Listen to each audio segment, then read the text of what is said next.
হেরে গেল team RSK. গত কিছুদিন আগে টিম আরএসকে যায় সৌদি আরবে ওয়ার্ল্ড চ্যাম্পিয়ন খেলতে, কিন্তু আফসোস ভাগ্য তাদের সাড়া দেয়নি। এখন অনেকেই টিকটকে, ফেসবুকে, ইনস্টাগ্রামে এবং ইউটিউবে অনেক কথাই বলবে টিম রেড হক্স অর্থাৎ আরএসকে এটা কি পারফরমেন্স করলো, এর থেকে তো আমরাই ভালো খেলতাম। আর একটা দল এসে বলবে টিম আরএসকে এটা আমরা তোমাদের থেকে আশা করিনি, তোমরা বাংলাদেশের মান ইজ্জত নষ্ট করে ফেলছো। এবং আরো কিছু দল এসে বলবে টিম আরএসকে তো খেলাই পারে না, যদি অন্য একটা দল যেত তাহলে ওদের সাথে ভালো পারফরমেন্স করতো। এভাবে অনেক দলেই অনেক কথা বলবে, টিম আরএসকে কে ছোট করবে। এখন আমি তোমাদের বলবো ভাই তোমরা থামো, তোমরা কাকে নিয়ে কথা বলতেছো? দেখো ভাই, টিম আরএসকে যদি খেলাই না পারতো, তাদের যদি কোনো নিজস্ব ক্ষমতা নাই থাকতো, তাহলে কিন্তু তারা বাংলাদেশ থেকে কোয়ালিফাই করতে পারতো না, এবং কি তারা সৌদি আরবে গিয়ে এফএফবিসি ওয়ার্ল্ড কাপে অংশগ্রহণ করতে পারতো না। দেখো ভাই, আমি তোমাদেরকে একটা কথাই বলবো, তোমরা কেউ আরএসকে টিমকে হেড দিবা না। দেখো টিম আরএসকে যথেষ্ট ভালো খেলছে, কিন্তু তাদের ভাগ্য সাড়া দেয়নি।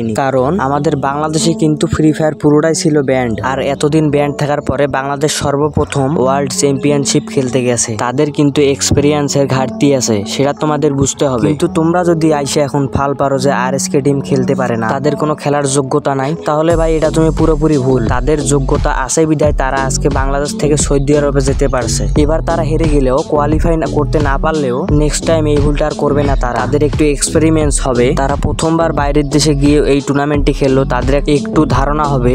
এই ছোট ছোট ভুলগুলা কিন্তু তারা পরবর্তীতে সংশোধন করে নিবে। যেহেতু 2024 সালে এসে এবার ওয়ার্ল্ড চ্যাম্পিয়ন সিরিজ খেলতে পারছে বাংলাদেশ, আমরা আশা করবো 2025-এও বাংলাদেশই খেলতে পারবে, আর সেখানে গিয়ে কিন্তু অনেক ভালো পারফরমেন্স করবে তারা। আর তোমাদের একটা কথা আবারও বলি, আরএসকে টিমে তোমরা কাউকে হেট দিবা না। দেখো ভাই, আরএসকে টিম যতই খারাপ খেলুক, কিন্তু টিমটা তো আমাদের বাংলাদেশ, তাই কাউকে হেট দিবা না। দেখো ভাই, টিম আরএসকে তাদের যথেষ্ট দিয়ে চেষ্টা করেছিল, কিন্তু তারা পারলো না। দেখো ভাই, আমার টিম আরএসকে এর উপর কোনো অভিযোগ নাই, তারা অনেক ভালো খেলার চেষ্টা করছে, কিন্তু ভাই এর পরের বার থেকে আশা করি টিম আরএসকে অনেক ভালো খেলবে। তো গাইজ, আমি আবারও বলতেছি, তোমরা কাউকে হেট দিবা না। তোমরা সবাই টিম আরএসকে কে যেমন সাপোর্ট করতে আগে, এখনো তেমনই সাপোর্ট করবা। আমরা আশা করব তারা তাদের পারফরমেন্স নেক্সট টাইম অনেক ভালো করবে, এবং পরবর্তী সময়ে বাংলাদেশকে তারা রিপ্রেজেন্ট করবে এবং গোটা বিশ্বের উপর তুলে ধরবে বাংলাদেশকে। একটা কথা আছে না, নিজের দেশ জিতলেও আমাদের, না জিতলেও আমাদের। তো গাইজ, এই ছিল আমাদের আজকের ভিডিওটি ভালো লাগলে একটা লাইক করবেন, একটা কমেন্ট করবেন এবং গেমিং মেহেদি ইউটিউব চ্যানেলটিকে সাবস্ক্রাইব করে দিবেন।